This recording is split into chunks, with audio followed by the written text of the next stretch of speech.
सभी धर्म प्रेमियों का धैर्य बाबा चैनल में स्वागत है। आज हम आपको कुबेर भगवान के बारे में बताने जा रहे हैं। यह आपके लिए बहुत उपयोगी होगी।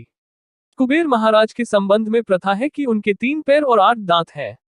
वह अपनी कुरूपता के लिए बहुत प्रसिद्ध है। उनकी पाई जाने वाली मूर्तियां अधिकांशतः स्थूल और विकृत होती हैं। शतपथ ब्राह्मण में उन्हें राक्षस कहा गया है। इन सभी बातों से स्पष्ट है कि धनपति होने के बाद भी कुबेर का व्यक्तित्व और चरित्र आकर्षक नहीं था। कुबेर का दूसरा नाम यक्ष था। दानव के अलावा कुबेर को यक्ष भी कहा जाता है। यक्ष धन का रक्षक है जो उसे कभी प्राप्त नहीं करता। कुबेर का दीपाल रूप भी उनके रक्षक और चौकीदार का रूप बताता है। पुराने मंदिरों के बाहरी हिस्सों में पाए जाने वाले कुबेर मूर्तियों का रहस्य यह है कि उन्हें मंदिरों के धन के रक्षक के रूप में कल्पना और स्वीकार किया जाता है। कौटिल्य ने कुबेर की मूर्तियों को खजानों में रखवाली करने के बारे में भी लिखा है।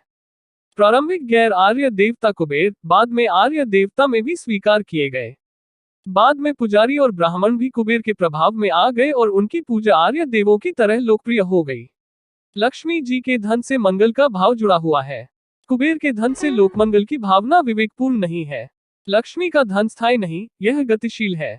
इसलिए उनका चंचल नाम लोकविश्रुत है, जबकि कुबेर का धन जड़ या खजाना है। कुबेर जी की कथा। रामायण में कुबेर ने भगवान शंकर को प्रसन्न करने के लिए हिमालय पर्वत पर ध्यान किया था। शिव और पार्वती ध्यान के अंतराल में प्रकट हुए। कुबेर ने बहुत ही सात्विक दृष्टि से पार्वती को अपनी बाईं आंख से देखा। पार्वती की आकाशीय महिमा ने उनकी आंखों को नम कर दिया। कुबेर वहां से उठे और दूसरी जगह चले गए। वह गहन तपस्या शिव या कुबेर ने की थी। कोई अन्य देवता इसे पूरी तरह से पूरा करने में सक्षम नहीं थे। कुबेर से प्रसन्न होकर शिव ने कहा, तुमने मुझे तपस्या में जीता है। आपकी एक आंख पार्वती के तेज से नष्ट हो गई थी, इसलिए आपको एकक्षमिलिंग कहा जाएगा। रावण के सौतेले भाई। जब कुबेर को रावण के कई अत्याचारों के बारे में पता चला तो उन्होंने अपने एक दूत को रावण के पास भेजा। दूत ने कुबेर का संदेश दिया कि रावण अधर्म के क्रूर कर्मों का त्याग करता है। रावण द्वारा नंदनवन के विनाश के कारण सभी देवता उसके दुश्मन बन गए। रावण ने क्रोधित होकर उस दूत को अपने खग से काट दिया और उसे राक्षसों को सौंप दिया। यह सब जानकर कुबेर को बहुत बुरा लगा। रावण और राक्षसों ने कुबेर और यक्ष का मुकाबला किया। यक्षों ने बल और माया से राक्षसों का मुकाबला किया, इसलिए राक्षस विजयी होकर उभरे।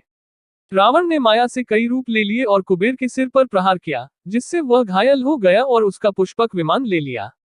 कुबेर के पिता विश्वेश्वर की 2 पत्नियां थीं। कुबेर पुत्रों में सबसे बड़े थे।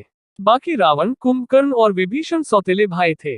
रावण ने अपनी मां से प्रेरणा लेते हुए कुबेर का पुष्पक विमान लिया और सारी संपत्ति लंकापुरी से छीन ली। कुबेर अपने पितामह के पास गए। उनकी प्रेरणा से कुबेर ने शिव की पूजा की। परिणाम स्वरूप उन्हें धनपाल, पत्नी और पुत्र की उपाधि से लाभ हुआ। गौतमी के तट पर वह स्थान धनादिर्थ के रूप में प्रसिद्ध है। वीडियो अच्छी लगे तो शेयर करें।